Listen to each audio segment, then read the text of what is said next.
Welcome back to the Daily Poem here on the Close Reads Podcast Network. I'm David Kern. Today's poem is by Robert Frost, perhaps America's most beloved poet.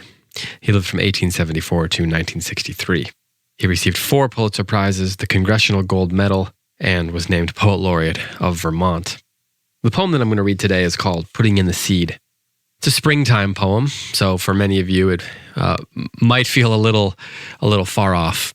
And then for others of you, it will feel very appropriate as you're beginning to do yard work and plant gardens and work on the trees and cut out garden beds and try to plant your grass. So you're spending time out there in the weeds and in the dirt.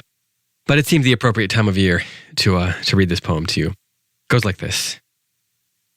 You come to fetch me from my work tonight when supper's on the table, and we'll see if I can leave off burying the white, soft petals fallen from the apple tree. Soft petals, yes, but not so barren quite, mingled with these, smooth bean and wrinkled pea. And go along with you ere you lose sight of what you came for and become like me, slave to a springtime passion for the earth.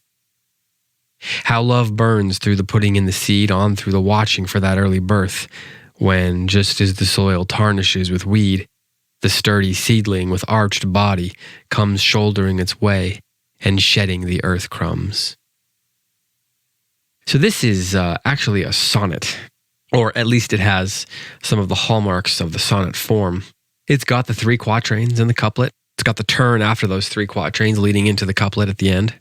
But it's also got many of the hallmarks, the things that are most common in Robert Frost's work, the colloquial speech, for example, the realism, the depictions of rural life, all those kind of things that Frost is known for show up here. There's the complexity of the lines, the complexity of the ideas that he's offering, and the interaction between the spiritual life, the mystical life, and the physical world. I love the specificity of the beginning of this poem. The woman, ostensibly, going out to collect the poet who has been working. She seems not to be as into what he's doing as he is. She seems not to be as excited by the work that he's doing. And there seems to be this little competition going on where he says, come on, we'll see if you can convince me before you actually fall into the work too. He seems to be saying it's kind of an irresistible thing. Like once you get out here, once you smell it, smell the dirt, when you smell the air, when you get to be amongst the field or the orchard or the garden or whatever it is, you won't be able to resist participating. You too, he says, will become a slave to a springtime passion for the earth. And then there comes this shift. How love burns through the putting in the seed, on through the watching for that early birth, when just as the soil tarnishes with weed, the sturdy seedling with arched body comes shouldering its way and shedding the earth crumbs. No longer is there a competition between them, but in her becoming a slave to the springtime passion for the earth, it becomes this concept of working together, of unity, of working together to produce a harvest, essentially. There's a lot of similar tones in other works by Frost, such as After Apple Picking, for example. This is, without a doubt, in some ways at least, an allusion to the birth of a human child. Or I suppose it could be any kind of baby. You could be an animal, for example, and Frost has written about that as well. But like Wendell Berry, who is following in Frost's footsteps, and many other poets, Frost is here using the natural world to express the mystery and the intimacy of a child being born into this world. And if you want to go this direction, there are things in this poem, there are allusions that I won't talk about in this particular podcast, given the variety of people in our audience.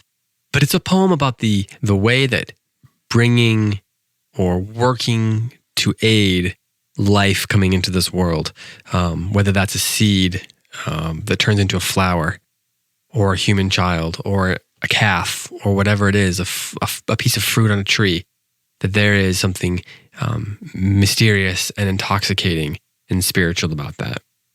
And that's the sort of thing that we look forward to. That's the kind of hope that we look forward to and that we rest in those long winter months.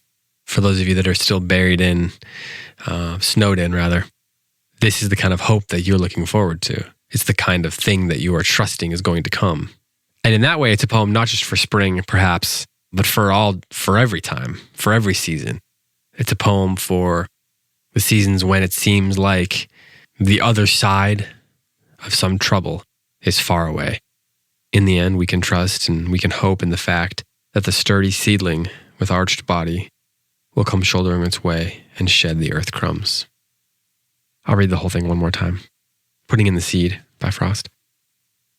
You come to fetch me from my work tonight when supper's on the table, and we'll see if I can leave off burying the white, soft petals fallen from the apple tree. Soft petals, yes, but not so barren quite, mingled with these, smooth bean and wrinkled pea, and go along with you ere you lose sight of what you came for and become like me, slave to a springtime passion for the earth. How love burns through the putting in the seed, on through the watching for that early birth when, just as the soil tarnishes with weed, the sturdy seedling with arched body comes shouldering its way and shedding the earth crumbs.